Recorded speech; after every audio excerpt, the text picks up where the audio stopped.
Chapter 98. Move in. Summary. It's time to strike. All they need to do now is get in range. They only wait long enough that Ochako isn't green in the face before setting out. In that short window, they aren't idle, murmuring reminders about the plan, double-checking their weapons, and making sure their comms are in place. And by the time the pink-cheeked girl is rising wobbly to her feet, Katsuki is bristling with restless energy.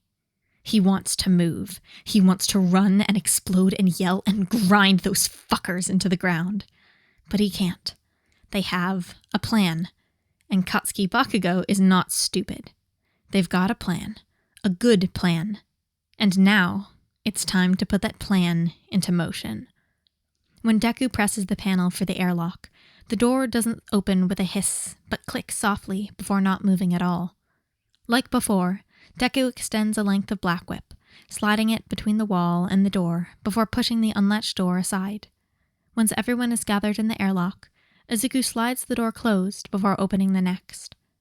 The alien air is cool when it wafts in, slowly curling through the space, and Katsuki realizes, despite the absurdity of it, there's no other way to describe the taste it leaves on his tongue than cyan.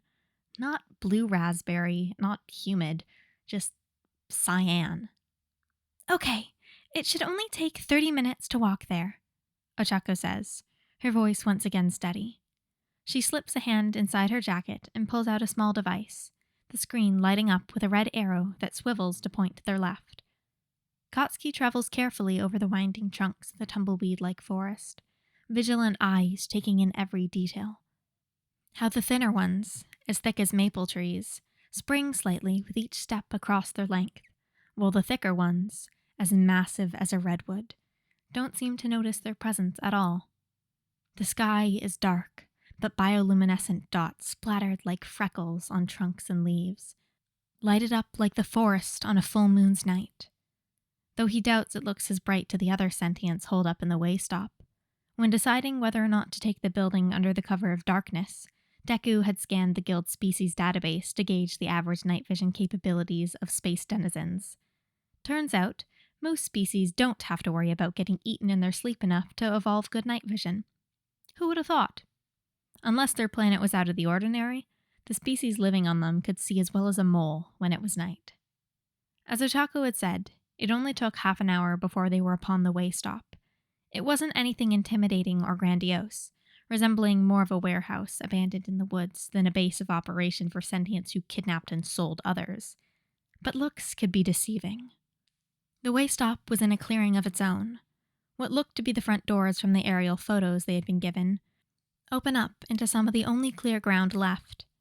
The rest of the space was taken up by the building. It was only one story, the flat roof housing a lone ship, but clearly able to fit more.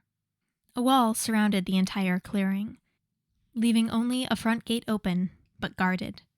From where they were perched in the winding forest, they could see clearly over the wall, even jump it from some of the windier branches. It wasn't the same story on the inside, though. Empty space for a few feet surrounding its whole perimeter. The wall seemed to be designed to keep things in, not out. Mei took the lead, scurrying around the exterior, jumping to the next tangling trunks when their current path dipped too low behind the wall, and dropping down when they were high enough to worry about getting spotted. Their target wasn't very far, but the nature of the woods coupled with their need for extreme stealth close to the base meant it was a couple of minutes before the group was overlooking the roof's ventilation shaft.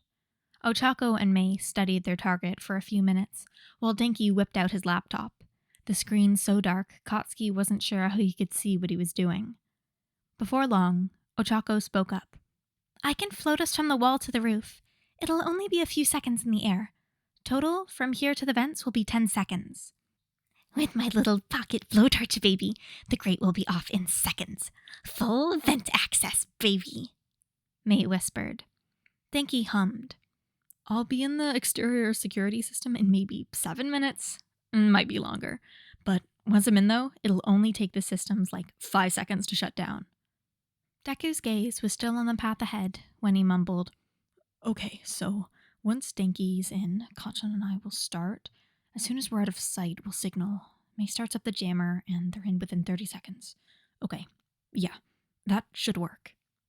Good to hear, nerd, Katsuki huffed, turning in the direction of the wall's gate. He wasn't a big fan of leaving the others, especially not after what happened the last time they split up on a solo mission.